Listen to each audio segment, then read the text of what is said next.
In the remote northern Cascades, a seasoned hiker was about to prove that experience meant nothing against the unknown.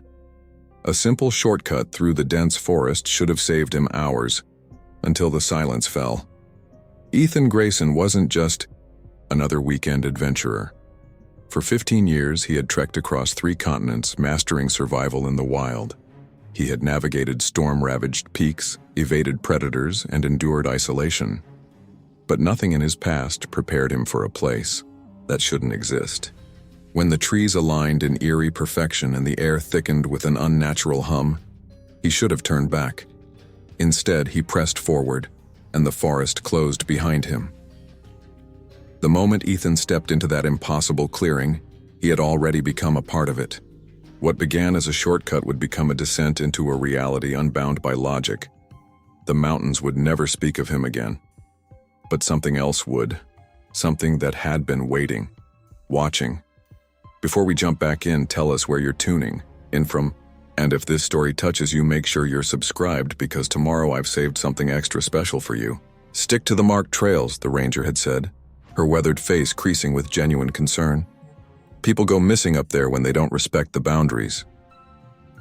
Ethan Grayson had smiled politely, the way he always did when locals shared their superstitions. In 15 years of solo hiking across 3 continents, he'd heard it all. Vengeful spirits, mysterious disappearances, inexplicable phenomena. The stories changed, but the message remained the same. Be afraid of what you don't understand. I appreciate the concern, he'd replied, adjusting his pack, but I've been hiking since I was a kid. I know my limits. Now, 4 hours into his trek through the remote northern Cascades, Ethan consulted his GPS. The main trail looped unnecessarily around a ridge that, according to his topographical map, could be easily bypassed. A simple shortcut would save him at least 2 hours. Sorry, Ranger, he muttered, veering off the marked path and into the dense undergrowth. The first 20 minutes progressed exactly as expected, a steady ascent through typical Pacific Northwest forest. Towering Douglas firs filtered the afternoon, sunlight casting dappled shadows across the forest floor. Ethan moved with practiced efficiency, each footfall precise, his breathing measured. He was making excellent time when he first noticed something odd. The birdsong had stopped. Ethan paused, water bottle halfway to his lips. In the mountains, sudden silence typically meant a predator was nearby, a bear or cougar sensing his presence. But this silence felt different, complete, as if sound itself had been switched off like a television. "Hello?" he called, his voice strangely muted, as if the air itself swallowed his words. No echo, no response. Not even the rustle of his own movement seemed to travel beyond his immediate space. He continued forward, unease settling like a stone in his stomach. The deeper he walked, the more subtle wrongness accumulated around him. Minute details that individually might be dismissed, but together formed a disquieting picture. The trees stood in 2 perfect rows, their trunks equidistant, branches symmetrically arranged. The ground felt unnaturally springy beneath his boots. Even the air tasted different, metallic with an electrical undertone like the atmosphere before a lightning storm. And then, there was the light. It had been a clear day when he started, the sky a crisp September blue. Now, an amber haze suffused everything, casting the forest in a perpetual sunset glow despite his watch reading only 2:17 p.m. It's just unusual atmospheric conditions, Ethan said aloud, needing to hear a human voice, even his own. Probably wildfire smoke from eastern Washington. But even as he spoke, he knew that wasn't it. This was something else entirely. The Sioux trail widened unexpectedly, opening into a perfect circular clearing he should have seen on his topographical map, but hadn't. At its center stood a weathered wooden post, and from it hung dozens of signs, crude, hand-carved planks of varying ages and conditions. Ethan approached slowly. The signs were written in different languages, English, Spanish, Japanese, what looked like Russian, and others he couldn't identify. Some appeared freshly made, the wood still pale and unmarked by weather. Others were ancient, their messages nearly worn away by decades, perhaps centuries of exposure. Despite the language differences, they all conveyed the same message: go back before they notice. A crawling sensation prickled along Ethan's spine, the unmistakable feeling of being watched. He turned sharply, scanning the tree line. Nothing moved, yet the sensation persisted. Ridiculous, he muttered, though his voice came out hoarse. Some local's idea of a prank. 10 feet beyond the post, partially concealed by unusually tall ferns, something red caught his eye. Ethan pushed aside the vegetation to reveal a small, two-person tent. Its rain flap fluttered slightly, though. Ethan felt no breeze. The tent's entrance was unzipped, gaping open like a wound. Inside, he found a scene frozen in time. A camping stove with a pot of what had once been soup, now dried to a cracked residue. A sleeping bag neatly laid out. A headlamp still switched on, its batteries somehow not depleted despite the layer of dust covering everything. Most unsettling was the open notebook beside the sleeping bag, a pen still resting in its crease. Ethan lifted it carefully, his eyes narrowing as he scanned the increasingly frantic handwriting. Day 3, they're getting closer. I can feel them watching. The trees move when I'm not looking. Day 4. Time isn't right here. My watch shows only minutes passing when it feels like hours. Day 5. I saw one, just at the edge of my vision. Tall, wrong. When I turned, it wasn't there. But it sees me. The watchers notice everything. The last entry sprawled across an entire page, the pen having torn through the paper in places, the handwriting barely recognizable as human. They're coming, don't look, don't look, don't look. Ethan dropped the notebook, his heart hammering painfully against his ribs. He backed out of the tent, nearly tripping over his own feet. Get it together, he hissed to himself. It's just some elaborate hoax. Yet his own reassurances rang hollow. The sense of wrongness had intensified, as had the feeling of being observed, not by anything hiding in the trees, but by the forest itself. This is stupid, Ethan declared firmly, shouldering his pack. I'm heading back to the main trail. He turned to retrace his steps and froze. Where the path he'd followed into the clearing should have been, there was only unbroken forest. Dense, impenetrable undergrowth stretched in all directions with no sign of the route he'd taken. That's impossible, he whispered, spinning around to orient himself. But each direction looked identical. The same trees, the same ferns, the same amber light filtering through the canopy. Even the position of the sun seemed wrong, now directly overhead despite the afternoon hour. Ethan pulled out his compass. The needle spun wildly, whirling in complete circles without settling. His GPS screen displayed only an error message. No signal. Swallowing hard, he picked a direction that felt right and pushed through the undergrowth.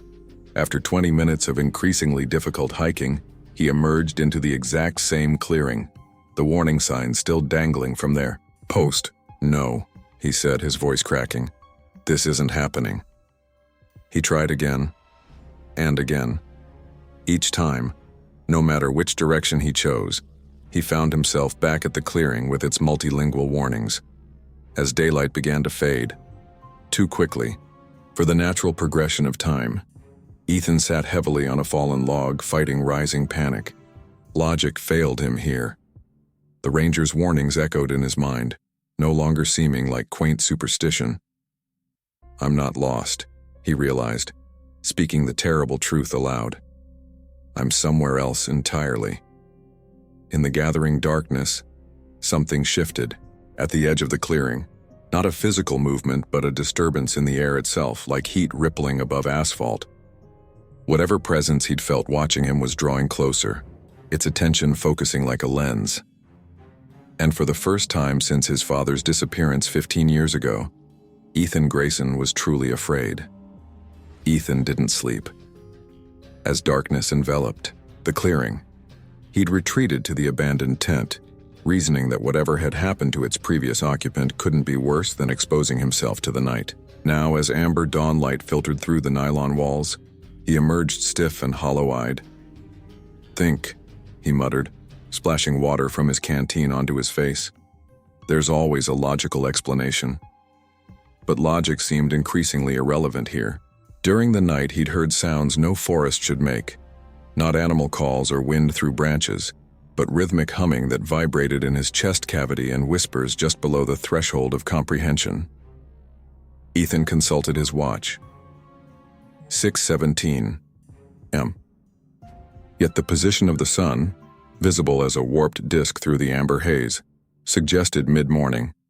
Time itself felt elastic, stretching and contracting unpredictably. He had to move. Staying in the clearing meant accepting defeat. Choosing a direction that seemed to slope downward, Ethan pushed into the forest with renewed determination. He marked his path by breaking small branches and tying bits of his red bandana to trees.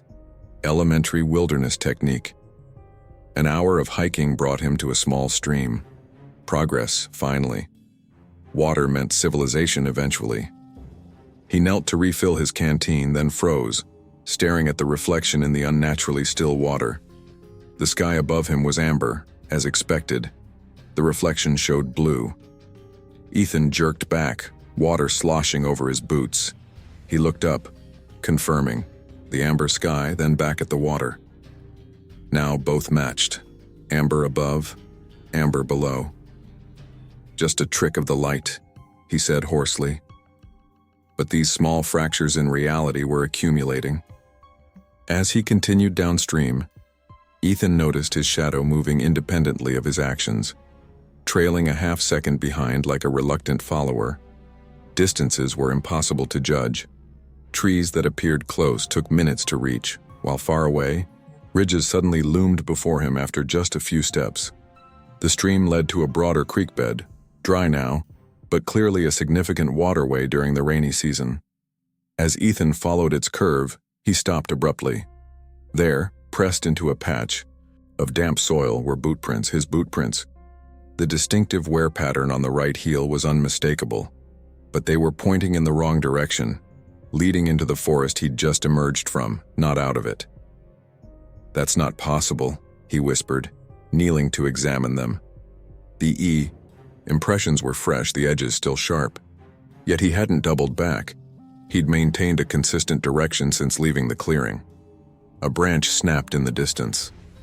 Ethan's head jerked up. "Hello?" he called. "Is someone there?" The forest absorbed his words without echo. Then, impossibly, from much deeper in the woods, he heard something that made his blood run cold. "Ethan." His name, spoken softly but distinctly. A voice he didn't recognize. Or perhaps several voices layered together, the syllables not quite synchronized. "Who's there?" he demanded, voice cracking. No response came, just the constant, unsettling hum that seemed to emanate from the ground itself. Ethan's hiking pole trembled in his grip. He should investigate the voice. It could be another lost hiker, someone who could help him understand this place, but every instinct screamed against moving deeper into the forest. Ethan. Closer now. Not threatening, but somehow worse. Inviting. He turned and ran, abandoning the creek bed for what appeared to be thinner undergrowth. Branches whipped his face as he plunged forward, desperate to put distance between himself and that voice. After several minutes of panicked flight, Ethan collided with something solid, knocking him backward onto the forest floor. Dazed, he looked up to find an ancient oak tree directly in his path, one he was certain hadn't been there seconds before. Something glinted from within a hollow at its base. Heart still pounding, Ethan crawled forward and reached inside. His fingers closed around cold metal. He withdrew an old camera, not digital, but a 35mm model from perhaps the 1980s. Despite its age, the camera looked well maintained, its black casing unmarred by the elements. A small label on its underside read, "Property of J. Wells, 1987. Next to where the camera had been hidden lay a torn page, its edges browned with age. Ethan unfolded it carefully, recognizing it as ripped from a journal. The handwriting was tight and angular. May 14th. I've been documenting them for 3 days now. The photos show nothing but blur and shadow, but I know what I saw. The indigenous legends about this place were true. They remain at the periphery but draw closer each time I try to capture their image. Important. They see you when you look. For them, the more you search, the more attention you draw. If anyone finds this. The text ended there, the page torn mid-sentence. Ethan stared at the camera in his hands, suddenly reluctant to touch it. Something about the note's warning resonated with a memory. His father returning from a solo hike when Ethan was 10, uncharacteristically quiet. "Sometimes it's better not to look too closely at things in the deep woods, son," he'd said. "Some things notice when you notice them." 3 years later, his father had vanished during a routine overnight trip in these same mountains. The search. Parties found his backpack and one boot, but no other trace. The official report cited animal attack or accidental fall from an unmapped ridge. But Ethan had never accepted that explanation.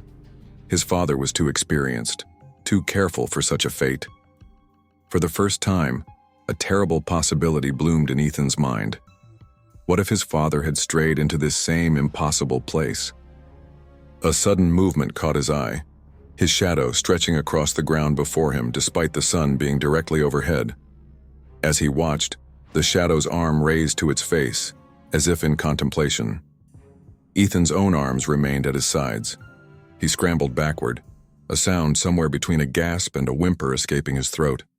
The shadow returned to mimicking his movements, but the message was clear. Nothing here obeyed natural laws. Pulling himself to his feet, Ethan tucked the camera and journal page into his pack. He needed to keep moving to find the boundaries of this place. The problem was, every direction looked identical. The same trees, the same amber light, the same oppressive silence broken only by that persistent hum. "Focus on what's real," he told himself, running his hands over his face. "Your training, your experience." But what was real here? Even his own footprints betrayed him, appearing where they couldn't possibly be. The amber light suddenly dimmed, not gradually, as sunset should progress, but all at once, like someone had adjusted a dimmer switch. In seconds, full darkness descended. "No," Ethan whispered, fumbling for his headlamp. "It can't be night yet." His watch read 10:43 a.m.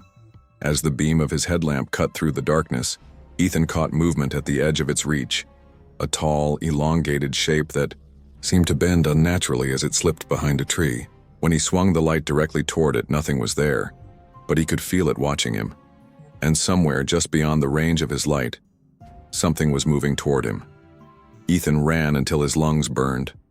The darkness remained absolute, except for his headlamp's beam, which seemed to penetrate only a few feet before being swallowed by the unnatural night. Twice he'd glimpsed that elongated figure darting between trees, always just at the edge of visibility. Each sighting sent fresh adrenaline coursing through him. He had no destination, only the desperate need to keep moving.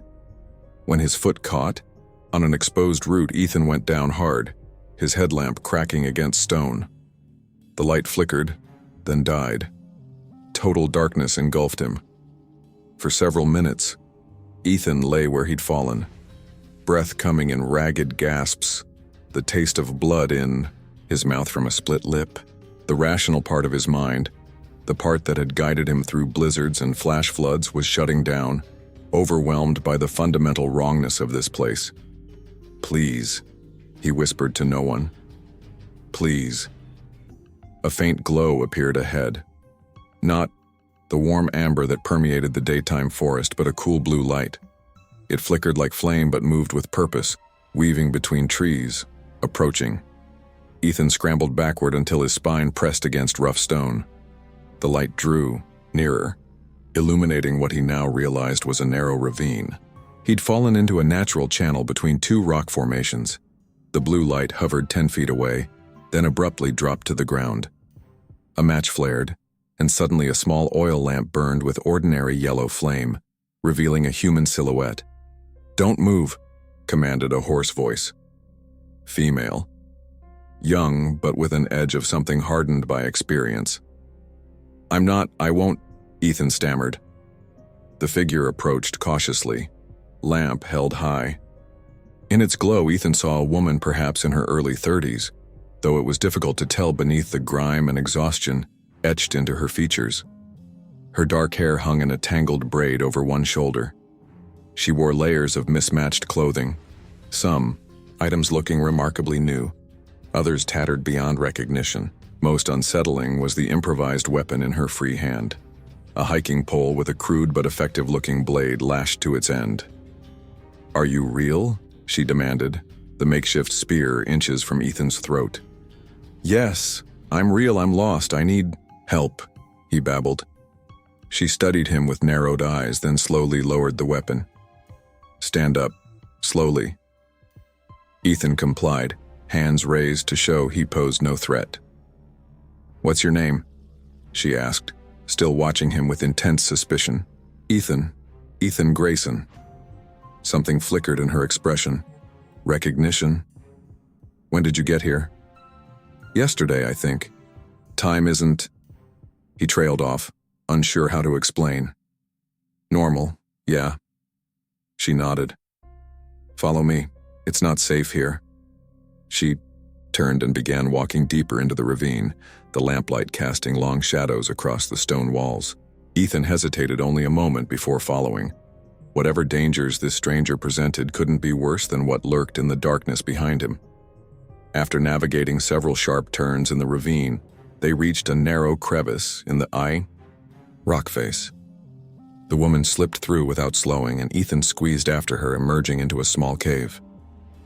The space showed signs of long habitation: a bedroll, stacked provisions, containers collecting water from a seep in the rock wall. Most striking were the maps covering one entire wall, dozens of sketched layouts overlapping each other, with annotations in cramped handwriting. "My name is Sophia," the woman said, securing what appeared to be a makeshift door across the cave's entrance. "Sophia Reyes." The name triggered Ethan's memory. "The geologist? You disappeared during a survey. 2 years ago there was a search—" "2 years?" Sophia interrupted, a bitter laugh escaping her. "Feels like 10, but also like yesterday." She set the lamp on a flat rock. "Time doesn't work right here." "Where is here exactly?" Ethan asked, dropping his pack to the ground. Sophia gestured to her wall of maps. "I call it the Hollow Trail. It's not a place, not exactly. More like a fold in reality." She ran a hand through her tangled hair. "I was documenting geological formations along the eastern ridge when I found a cave system not on any survey. I went in just a little ways, and when I came out..." She shrugged. "Everything was wrong." Ethan approached the maps, trying to make sense of the overlapping sketches. "You've been mapping it?" "Trying to." Sophia's voice held exhaustion beyond the physical. "But it changes. Not all at once, but gradually. Paths that were safe become dangerous. Landmarks shift position." She pointed to different sections of her maps. "This ridge was here for months, then one morning it was gone. This stream flowed north, then west. Now it doesn't exist at all." "How have you survived?" Ethan asked, noting the meticulous organization of her supplies. "Adaptation? Observation?" She retrieved a dented metal cup and poured water from a container. "Here, you look dehydrated." Ethan accepted the cup gratefully. "I saw something out there. Tall. Wrong." Sophia's expression hardened. "The Watchers. They've noticed you. Now that's why night fell so suddenly. They're curious." She took the empty cup from his hands. "They're always watching, but it's worse when they focus their attention. And they've been very interested in you since you arrived." "What are they?" "I don't know what they are," she said flatly. "And I don't want to know." "Neither should you." Ethan sank onto a flat rock, the enormity of his situation crashing over him. "How do we get out of here?" Sophia's laugh held no humor. "I've been trying for 2 years." She gestured to a section of her map marked with a large red X. "There might be a way, a thinning between this place and the real world. But every time, I get close." She trailed off, unconsciously rubbing her left forearm. where Ethan now noticed a pattern of 3 parallel scars. The Watchers stop you? Not directly. They don't have to. Sophia's eyes took on a haunted look. They're patient. They change the landscape, redirect you. And if that doesn't work, they show you things. Things you've lost. Things you want. Your own memories twisted against you. A chill ran through Ethan as he recalled the voice calling his name. Had that been their first attempt to manipulate him? I've seen people try to leave, Sophia continued, quietly.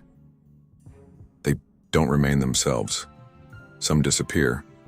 Others stay but become something else. Something that watches. Ethan's thoughts turned to his father. Have you seen others here? An older man, maybe? He would have come through years ago. Sophia shook her head. There have been others, but they don't usually last. They panic, make mistakes. She eyed him appraisingly. You're holding it together better than most. Years of wilderness training, he said, though his voice betrayed his fraying composure. It won't be enough, she said bluntly. Not without understanding how this place works. She moved to her pack and withdrew a small notebook. I've documented the patterns, the cycles. If there's a way out, it's hidden in these observations. As Sophia explained her theories about the hollow trail, Ethan found himself drawn to her methodical approach, so similar to his own when facing wilderness challenges. For the first time since entering this nightmare, he felt a flicker of hope. That hope dimmed when something heavy slammed against the makeshift door, rattling it in its frame. Sophia extinguished the lamp immediately.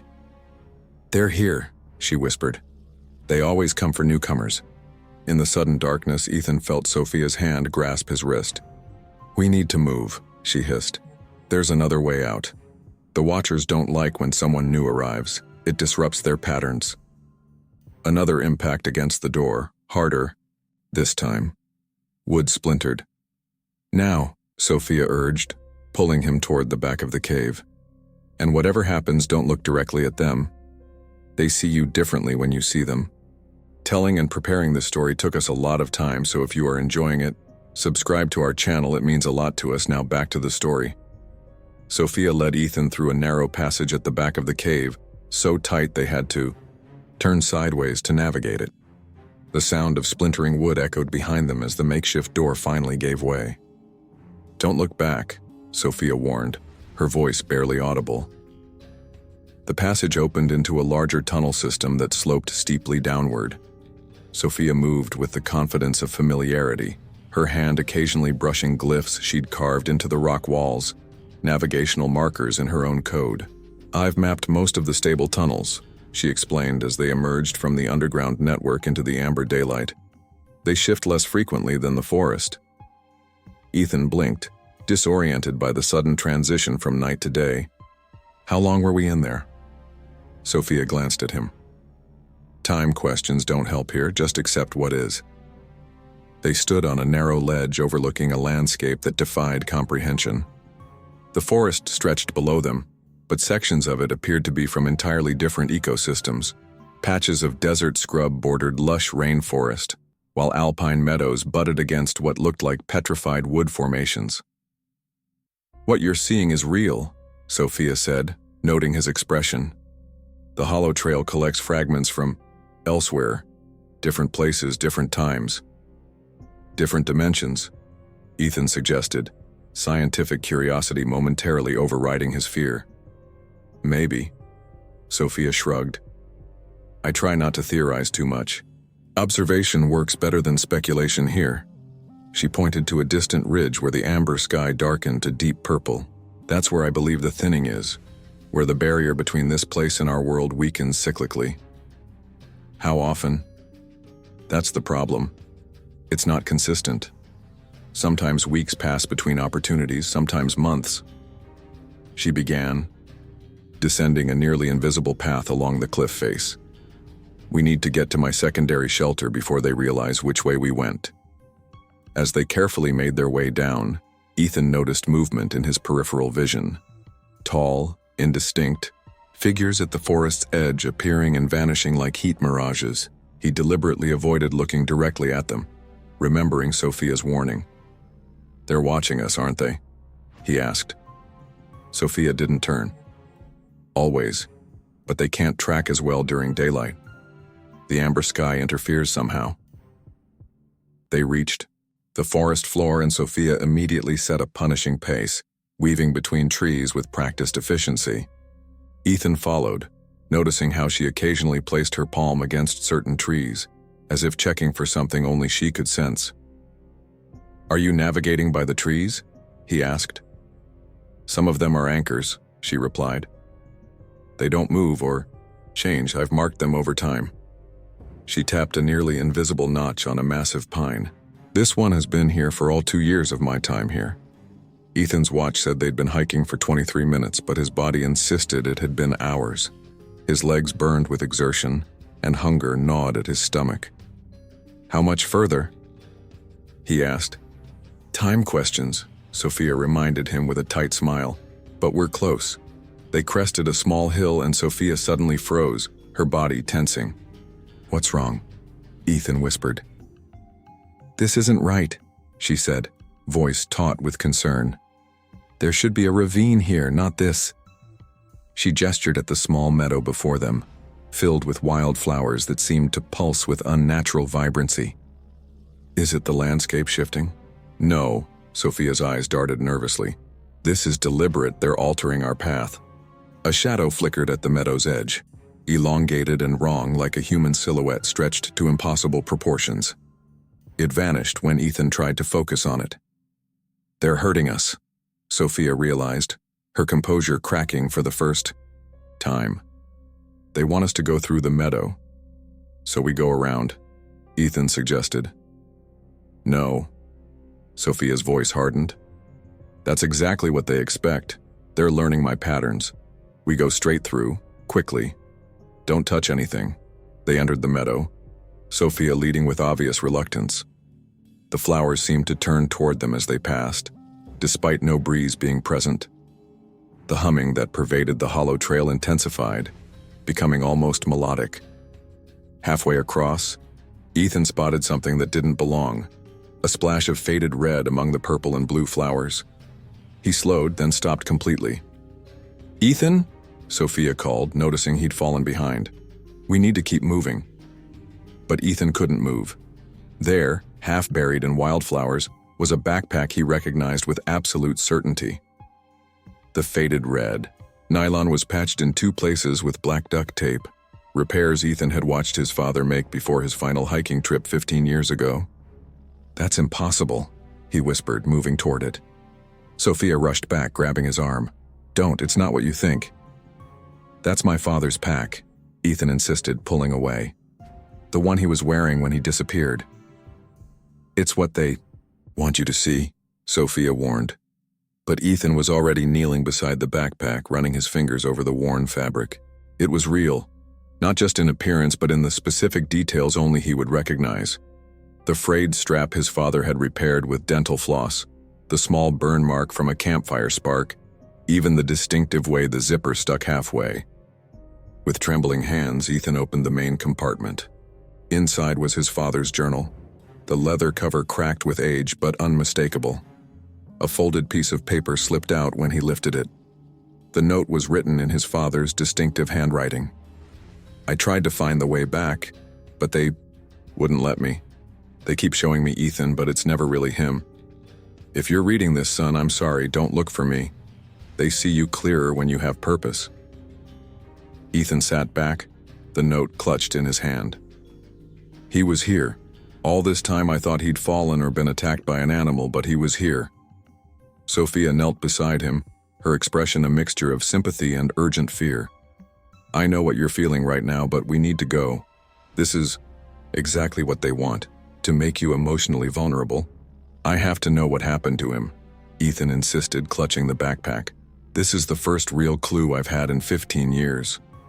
"It's bait," Sophia said firmly. "They're manipulating you. The Watchers can access memories, desires, fears. They craft perfect lures." She took the backpack from his hands. "I once followed a trail of geological samples. exactly like ones from my original survey. It led me straight to them. Ethan stared at the note in his hand. This is his handwriting. His exact handwriting. Of course it is, Sophia said softly. That's what makes it effective. A shadow stretched across the meadow, impossibly long, impossibly thin. Neither Ethan nor Sophia looked directly at it, but both tensed at its presence. We need to move, Sophia whispered. Now. Ethan tucked the note into his pocket and reluctantly left the backpack. They hurried across the remainder of the meadow, the feeling of being observed intensifying with each step. The forest beyond seemed darker, the amber light struggling to penetrate the dense canopy. Shadows moved independently of their sources, and the trees grew more twisted, their trunks spiraling unnaturally. They're agitated, Sophia explained, leading Ethan along a barely perceptible path. Finding that backpack has made you dangerous to them. Dangerous how? Purpose gives direction. Direction can lead to escape. She glanced at him. If you search for the past, they will show you what they want you to see. They'll use your father against you. I can't just ignore this, Ethan said. If there's any chance he's still here. After 15 years? Sophia's voice was gentle, but firm. Listen to me, Ethan. I've seen what happens to people who stay too long. They become something else. Your father is gone, one way or another. Ethan's jaw set stubbornly. You don't know that. Sophia stopped abruptly, turning to face him fully. Yes, I do, because I've seen it happen. The longer you stay, the more this place changes you. We need to focus on getting out while we still can, while we're still ourselves. Before Ethan could respond, a distant voice called his name. His father's voice, exactly as he remembered. Dad? Ethan turned toward the voice, but Sophia grabbed his arm with surprising strength. Don't, she hissed. It's not him.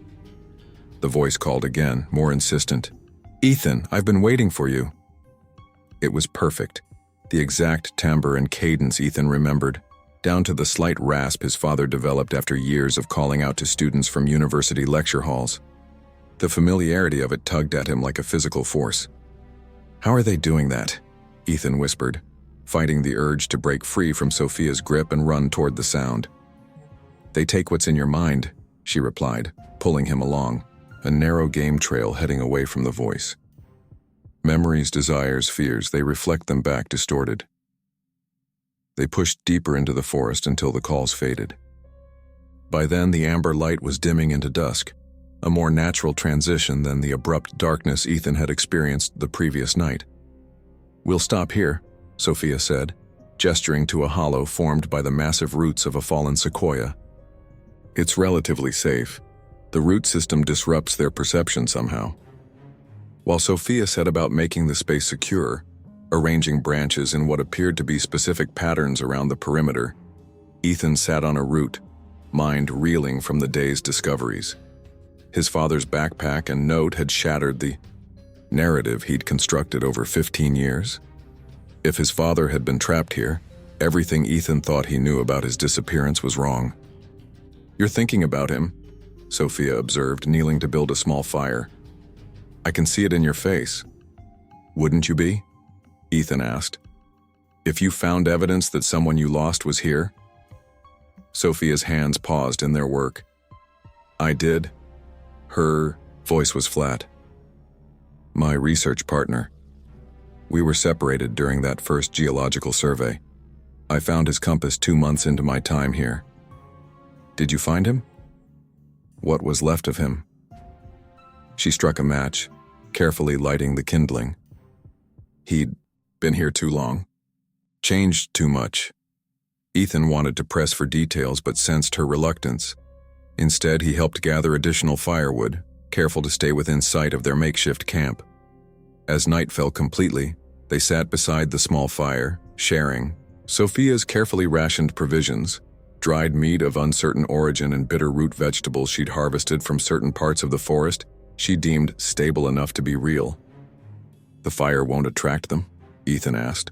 watching the flames cast dancing shadows across the massive roots surrounding them. "They already know where we are," Sophia replied, staring into the fire. "But light helps. It defines boundaries, makes the edges of things clearer. They operate in ambiguity." After they ate, an unusual stillness settled over the forest. The persistent humming that had become Ethan's constant companion since entering the hollow trail gradually faded until complete silence enveloped them. Sophia tensed immediately. "Something's wrong." "What is it?" Ethan whispered, suddenly aware that even the crackling of their fire had gone silent, though the flames still danced. "They're gathering," Sophia said, her voice tight with controlled panic. "I've only seen this happen twice before." She reached for her pack. "We need to." She froze mid-sentence, staring at something beyond their camp. Ethan followed her gaze. At the edge of the firelight between two ancient trees stood a figure. Tall, impossibly so, its proportions stretched beyond human dimensions. Its limbs were too long, too thin, joints bending at unnatural angles. It had the suggestion of clothing, something that might have once been ordinary attire, now hanging in tatters from its elongated frame. Most disturbing was its face, or rather, the absence of defined features. Where a face should have been was a shifting blur, as if reality itself refused to render it clearly. It stood absolutely motionless, observing them. Then another appeared beside it, and another. Soon the entire perimeter of their camp was ringed with the figures, some close enough to touch if Ethan had extended his arm, others partially concealed behind trees, all perfectly still. "Don't look directly at them," Sophia whispered, barely, moving her lips. "Peripheral vision only." But Ethan couldn't help himself. His eyes were drawn to the nearest figure, his mind struggling to process its wrongness. The longer he stared, the more difficult it became to look away, as if the figure exerted a gravitational pull on his consciousness. Reality began to fragment around him. The forest flickered, briefly replaced by different landscapes: a Victorian street, a medieval village, a futuristic cityscape. In each momentary shift, Ethan glimpsed people frozen mid-action. A man in 19th century clothing reaching for a door handle, a woman in ancient garb carrying a clay pot, a child in sleek, unfamiliar clothing pointing at the sky. All of them had the same expression, dawning horror as they realized something was watching them. "They're others," Ethan whispered, understanding blooming with terrifying clarity. "People who were taken." The figure he was staring at tilted its head at an impossible angle, as if curious. Then it took a step forward, a movement so fluid it seemed to glide rather than walk. Ethan couldn't look away. His body felt increasingly distant, his awareness stretching thin, pulling toward the watcher like taffy being drawn out. Then pain exploded across his face. Sophia had slapped him hard enough to snap his head sideways. "Look down," she commanded, grabbing his shoulders. Ethan blinked, his connection to the watcher temporarily broken. He fixed his gaze on the ground, heart hammering. I could see," he stammered. "I know," Sophia said grimly. "They show you everything they've collected. Every person, every moment. It overwhelms your mind until you surrender to it." She began rapidly packing her few possessions. They've never come this close before, never so many at once. "What do they want?" Ethan asked, careful to keep his eyes on his hands as he helped gather their supplies. "To observe. To collect." Sophia's voice was barely audible. "They're curators of a sort, collecting moments, experiences, people." The silent ring of watchers remained motionless, but Ethan could feel their collective attention, an almost physical pressure against his skin. "We need to run," he said, shouldering his pack. Sophia shook her head minutely. "Running triggers them. We walk, calmly. Follow my exact path." She stood and began moving with deliberate slowness toward a narrow gap between two watchers. Ethan followed, focusing on her back, fighting the overwhelming urge to look at the figures they passed. As they reached the gap, the watchers on either side simultaneously extended their two long arms. nearly touching Sophia's shoulders without quite making contact. She didn't break stride, though Ethan saw her shoulders stiffen. They passed through, and for several agonizing minutes continued their measured walk away from the camp, feeling the weight of observation pressing down on them. Only when they reached a small stream did Sophia finally exhale. They're not following. Not physically, at least. Ethan risked a glance backward. The forest appeared empty, though he knew appearance meant nothing here. Why did they come like that all at once? "I think it's you," Sophia said, splashing water on her face. "Or rather, your connection to your father. You're an anomaly, a second generation to enter their collection." Ethan processed this, the scientific part of his mind trying to impose order on the incomprehensible. "If my father found a way out, then there is a way," Sophia finished. "But Ethan, consider what his note said. They wouldn't let me. Whatever escape he found may not have been complete." Ethan straightened, a new determination hardening his features. "I don't care. If there's any way out of here, I'm going to find it. And I won't leave without knowing what happened to him." For 2 days they traveled, following what Sophia claimed was a path toward the thinning, that elusive boundary where escape might be possible. The landscape grew increasingly surreal. Trees grew horizontally from cliff faces. Streams flowed uphill. Occasionally they passed through patches where gravity itself seemed weakened, their steps becoming buoyant, dreamlike. Throughout their journey, Ethan felt the Watcher's presence, never directly visible now, but manifesting in subtle distortions at the edges of his vision, in shadows that moved independently of their sources, in the persistent sensation of being studied. "We're getting close to what I call the fracture zone," Sophia explained as they crested a ridge overlooking a vast basin. "It's where the different collected realities bleed into each other more obviously." The basin below resembled a patchwork, quilt. Distinct sections of landscape butted against each other with unnatural precision. A medieval village square neighbored a stretch of 1950s suburban homes. An ancient stone circle stood beside what appeared to be the ruins of a futuristic structure. "There are people down there," Ethan said, spotting movement among the structures. Sophia nodded grimly. "The ones who've been here longest. Some have adapted after a fashion." They descended carefully, Sophia leading them along what she insisted was the most stable approach, though to Ethan it appeared no different from any other path down the steep slope. As they neared the basin floor, Ethan began to distinguish individual figures moving among the structures. Some appeared normal enough, people in various styles of clothing from different eras going about what seemed like daily routines. Others moved with jerky, unnatural motions, as if struggling against invisible constraints. And some didn't move at all, frozen mid-stride or mid-gesture like three-dimensional photographs. "Are they still alive?" Ethan whispered, passing a woman in Victorian dress permanently caught in the act of reaching toward a door that no longer existed.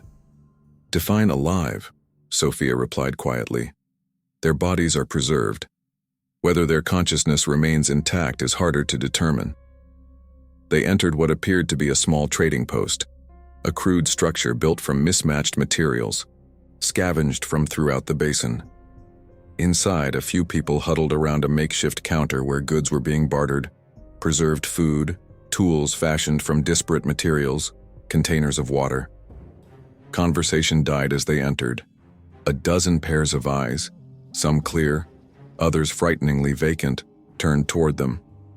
"You've brought a newcomer, Sophia," said a gaunt man behind the counter. His clothing suggested early 20th century, but modified, with more modern elements. A jagged scar ran from his left eye to his jaw. "That's unlike you." "He found his own way in, Mercer," Sophia replied tersely. "We're just passing through." "No one passes through the settlement," Mercer countered, his gaze shifting to Ethan with uncomfortable intensity. "Everyone ends up staying one way or another." An elderly woman approached, her movements halting as if each required conscious effort. She stood before Ethan, head tilted, eyes narrowed in concentration. "You look just like him," she said, in a voice cracked with disuse. "You came back." Ethan's heart hammered against his ribs. Who? Who do I look like?" "The professor," she replied, her withered hand reaching toward his face but stopping short of contact. "The one who found the way out. We thought he was a ghost when he returned." "Returned?" Ethan repeated, glancing at Sophia, whose expression had become guarded. "Enough, Eleanor," Mercer interjected sharply. "We don't speak of such things." "My father?" Ethan pressed, ignoring Mercer. "Daniel Grayson, you knew him?" The old woman nodded, her eyes momentarily clearing. "He lived among us for years, mapping, theorizing, then he disappeared. But he came back once, changed, warning us not to follow his path." Mercer slammed his hand on the counter. "I said enough. The Watchers hear everything." He turned to Sophia. "Take your friend and go before you bring their attention to the settlement." Sophia grabbed Ethan's arm. "He's right. We should move on." But Ethan stood firm. "Please," he said to Eleanor, "do you know where my father stayed when he was here? Where I might find his things?" The old woman's gaze drifted over Ethan's shoulder, focusing on something invisible to him. The north edge, the broken spire. He claimed it because the Watchers avoided it. Her voice dropped to a whisper. He said it hurt them somehow. Sophia pulled at Ethan more insistently. "We need to go. Now." Outside, the ambient light had shifted, the usual amber taking on a purplish tinge that Sophia clearly found alarming. "We've drawn attention," she hissed, leading him quickly through the settlement. People withdrew into shelters as they passed, doors and windows closing. The Watchers don't like when people discuss escape. "Did you know about my father returning?" Ethan demanded. "Rumors," Sophia admitted reluctantly. "Nothing concrete. The long-timers sometimes talk about a man who found a way out but came back changed. I never heard a name." They reached the northern perimeter of the settlement, where a twisted spire of iridescent material rose from the ground. Not stone, or metal or any substance Ethan could identify. It bent at impossible angles, fragments of its surface missing as if something had taken bites from it. "What is that?" Ethan asked, feeling a strange vibration emanating from the structure. "No one knows. It was here before the first humans arrived, according to settlement lore." Sophia approached it cautiously. "The Watchers avoid it. It seems to disrupt them somehow."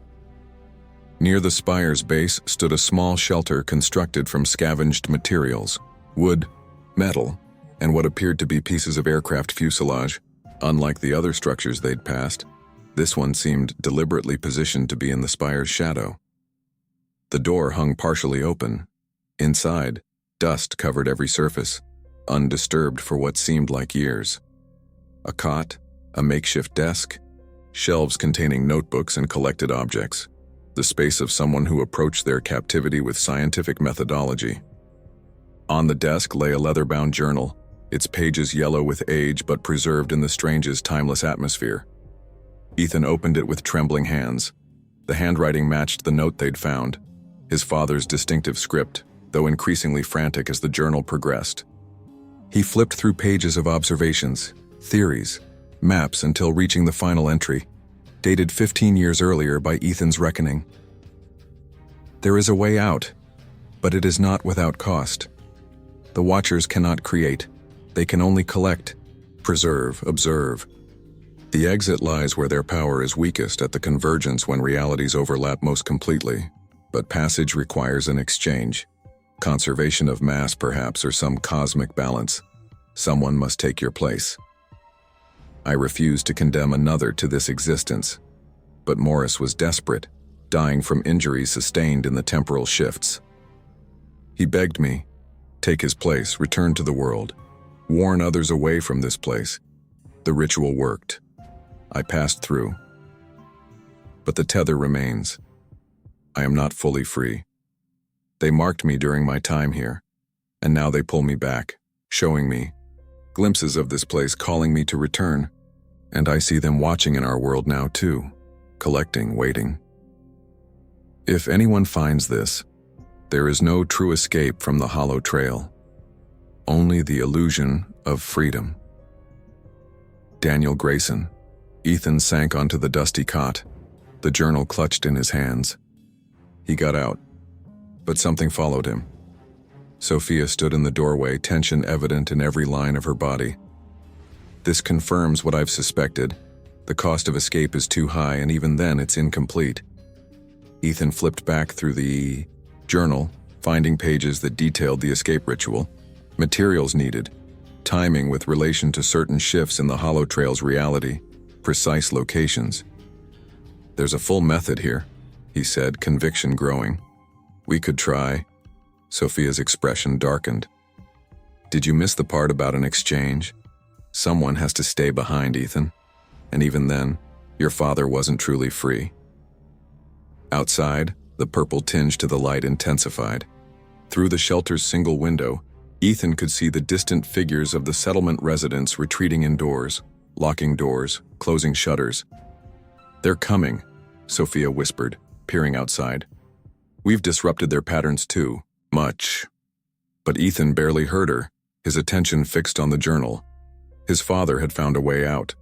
Imperfect, costly, but possible. After 15 years of questions, of doubting himself and his father's skills, here was vindication and hope in equal measure. He looked up at Sophia, determination hardening his features. We're going to try it. My father's ritual. There has to be a way to make it work properly. Sophia took a step back, genuine fear in her eyes. Did you not understand? Someone has to stay behind, Ethan. An exchange. A sacrifice. I'm not asking anyone to stay behind, Ethan insisted, carefully, copying the ritual diagram from his father's journal onto the dirt floor of the shelter. There has to be another way. 3 days had passed since they'd discovered Daniel Grayson's hideaway. 3 days of poring over his journals, deciphering his coded notes, gathering the materials specified for the escape ritual. 3 days of Sophia's increasingly desperate attempts to dissuade him. Your father was a physicist, she said, watching Ethan work with wary eyes. He understood the conservation of matter better than most. If he couldn't find a loophole, what makes you think you can? Ethan didn't look up from his work. Because he didn't have you. Your knowledge of this place, your survival skills. Together, we might see something he missed. Sophia leaned against the shelter wall, arms crossed defensively. Or you're blinded by hope and desperation. Despite her objections, she'd helped gather the necessary components. Objects that didn't belong, things that the hollow trail had collected from various times and places. An ancient coin. A digital watch still functioning despite being from the 1980s. A fragment of material from the twisted spire. Most unsettling was the final ingredient. Something that carries the essence of a lost traveler. For this, Ethan had chosen a page from the notebook they'd found in the abandoned tent on his first day in the hollow trail. The light outside had transformed again, the sky cycling through unnatural colors as the hollow trail responded to their preparations. The settlement had gone quiet, its inhabitants barricading themselves indoors. Even the frozen figures seemed to have shifted positions slightly, as if straining to watch what was unfolding. It's time, Ethan said, placing the final symbol in the dirt diagram. According to his father's notes, they needed to begin when the sky turned a specific shade of deep violet, the moment when the barriers between realities were thinnest. Sophia approached reluctantly, taking her position opposite Ethan in the circle. Even if this works, you're forgetting something crucial. The exchange. Someone has to take your place. We'll figure that out when we get there, Ethan replied, avoiding her eyes. The truth was he had no solution to that part of the equation. He only knew he couldn't remain in the hollow trail, not when escape was possible. They began the ritual following Daniel's precise instructions. Ethan placed each collected object at specific points around the circle, reciting the strange phrases. His father had phonetically transcribed, words that felt wrong in his mouth as if they were never meant to be spoken by human tongues. As the final object, the notebook page, was placed, the air around them thickened. The humming that permeated the hollow trail intensified to a painful vibration that Ethan felt in his bones. The shelter walls began to waver, becoming transparent, then solid again, revealing glimpses of other places, other times. "It's working," Ethan whispered, awe momentarily overriding his apprehension. The dirt floor beneath them shifted, the ritual symbols glowing with an internal light. Through the increasingly transparent walls, Ethan could see dark figures gathering, dozens of watchers, their elongated forms surrounding the shelter in a tight circle. "They're trying to stop it," Sophia gasped, reaching for Ethan's hand across the circle. Before their fingers could touch, reality shattered. Ethan found himself standing not in the shelter but in a forest clearing, the same clearing where he'd first entered the hollow trail. But the scene before him wasn't present day. The light was different, the vegetation slightly altered, and there at the center of the clearing stood his father.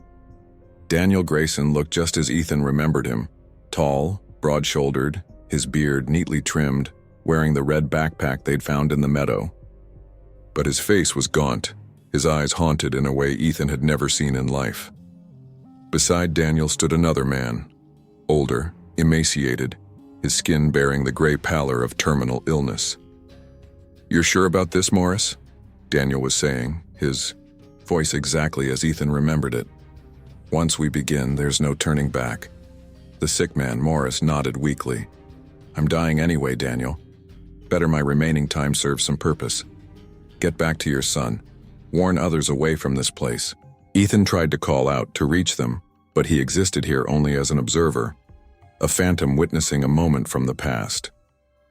As the two men began a ritual identical to the one he and Sophia had just attempted, Ethan saw movement at the clearing's edge. Watchers gathering silently, observing. The ritual progressed, power building visibly in the air around the two men. A doorway of light formed between them, a tear in reality itself.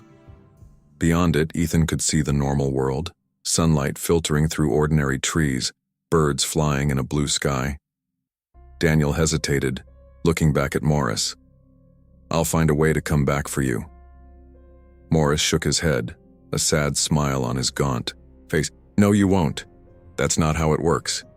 Now go before they interfere." As Daniel stepped toward the doorway, the watchers surged forward.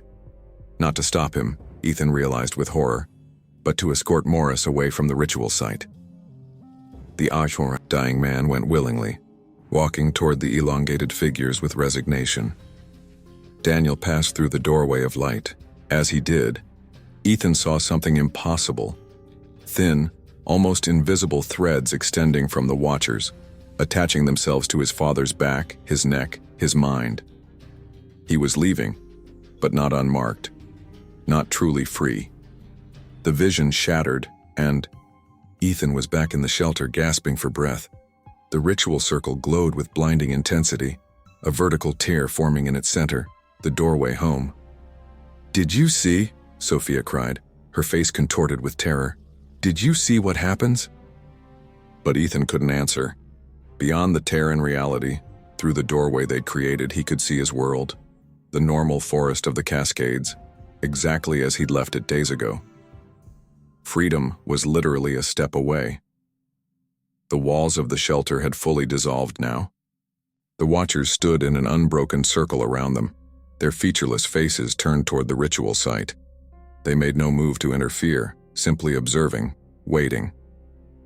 "This is why no one ever makes it," Sophia said, backing away from the doorway. "You don't leave, you trade, someone has to stay behind." As she spoke, the tear in reality pulsed, expanding slightly. Through it, Ethan could see a hiking trail, could almost smell the ordinary pine scent of a normal forest. "We could both go," Ethan suggested desperately. "Rush through at the same time."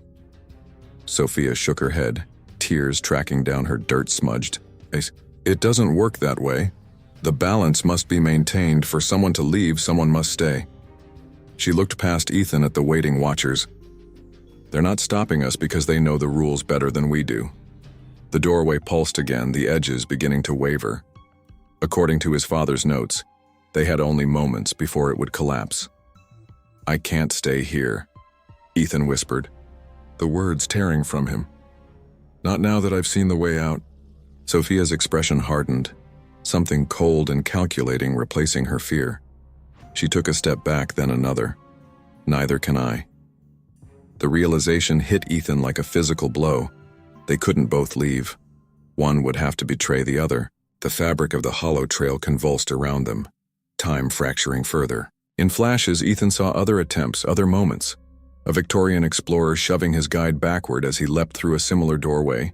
A futuristic scientist sealing her colleague in a stasis field before stepping through the tear. His own father walking away as Morris surrendered himself to the Watchers. The doorway flickered, beginning to close. Someone had to stay. Someone had to be sacrificed, and the hollow trail was waiting for their choice. The doorway pulsed, edges fraying like a thread-worn fabric. Beyond it, the real world waited, unchanging, stable, safe. Ethan and Sophia stood on opposite sides of the ritual circle, the mutual understanding of betrayal hanging between them like a physical barrier. Neither moved toward the exit, neither retreated. A perfect stalemate as seconds drained away. "I've been here for 2 years," Sophia whispered, her voice breaking. "I can't stay any longer. I can't leave without answers about my father," Ethan countered, though they both recognized the lie. It wasn't about answers anymore. It was about survival. The Watchers pressed closer, their impossible forms distorting further as reality buckled around the ritual site. They made no move to intervene, merely observed, patient as always. They had seen this scenario play out countless times before. "There has to be another way," Ethan said desperately, mind racing through his father's notes, searching for a loophole, an alternative. Sophia's laugh was brittle. "Your father was right. Conservation of mass, a fundamental rule of physics." Her eyes darted to the deteriorating doorway. "The hollow trail collects. It doesn't release without replacement." As if in response to her words, the tear in reality shuddered violently. Through it, Ethan glimpsed something unexpected, not just the Cascade forest, but a figure moving among the trees. A man, back turned, wearing a faded jacket that Ethan recognized with a jolt of shock. "Dad?" he gasped. The figure turned, and Ethan's breath caught in his throat. It was his father, but not as he remembered him. Daniel Grayson's face was gaunt, eyes hollowed, skin bearing an unnatural pallor. More disturbing were the barely visible threads extending from his body, trailing off into nothingness.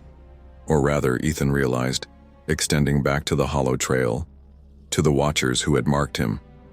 Daniel's mouth moved, forming words Ethan couldn't hear.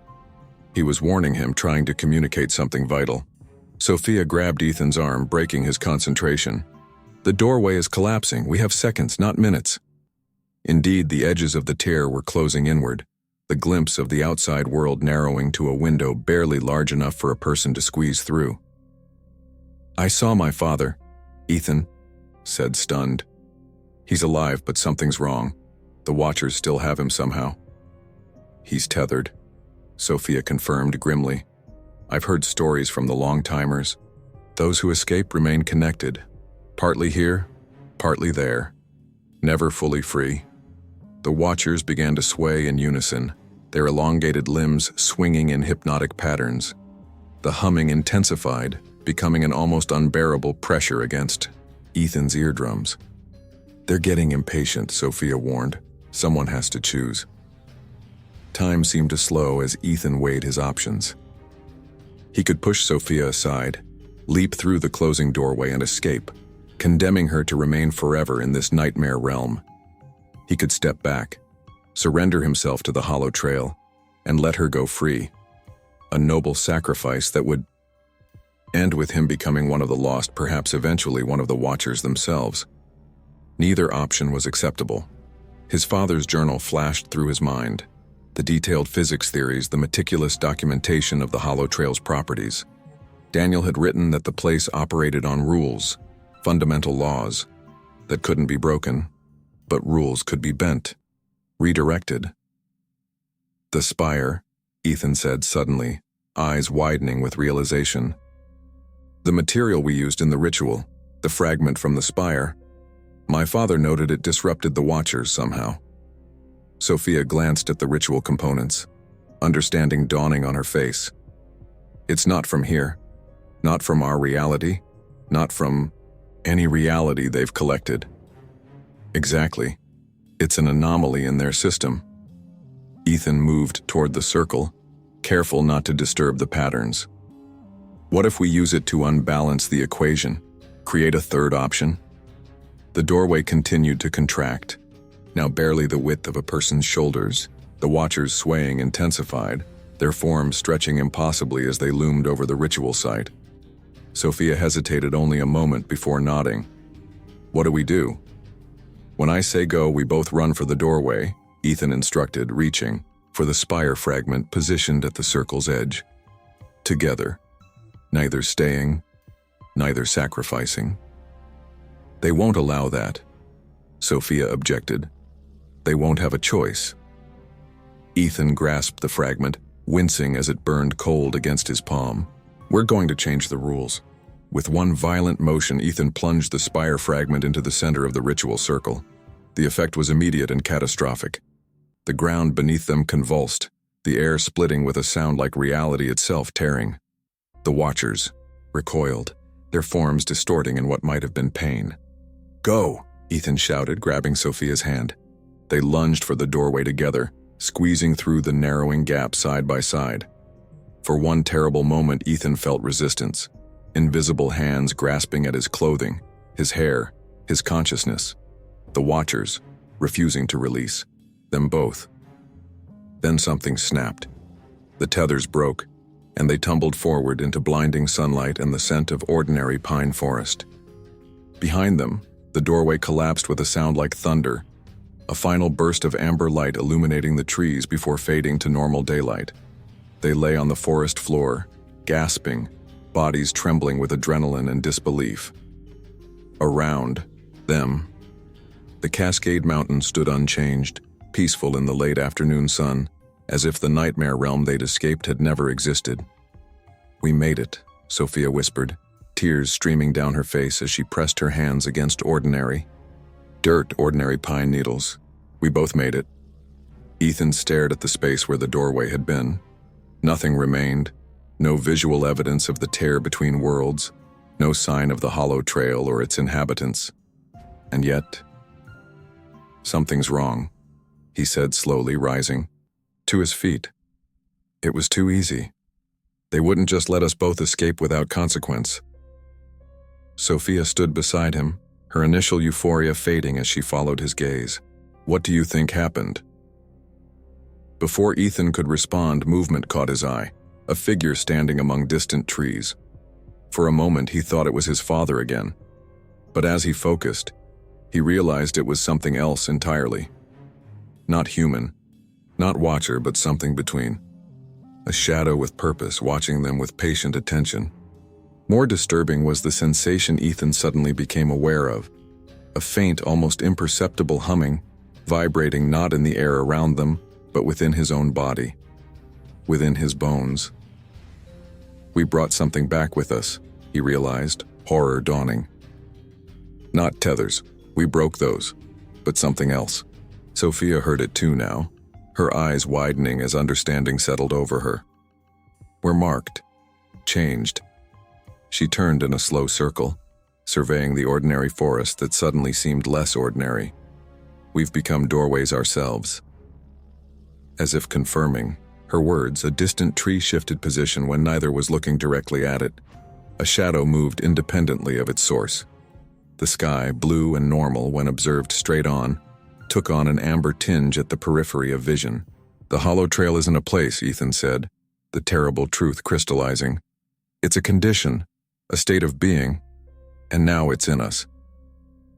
In the distance, almost too faint to perceive, a voice called their names, his father's voice tinged with sadness and warning. Ethan strained to locate its source, but the sound seemed to come from everywhere and nowhere. We will find him, Sophia said, determination replacing fear. Your father. He survived this long. He'll know how to help us." Ethan nodded, though uncertainty gnawed at him. They had escaped the physical boundaries of the hollow trail, but had they truly escaped its influence? Or had they merely extended its reach? As they gathered themselves and began the long hike back to civilization, Ethan felt the weight of unseen observation, not hostile but patient, waiting, collecting. And just as they reached the main trail, a whisper brushed against his consciousness, distant but unmistakable. "You will come back."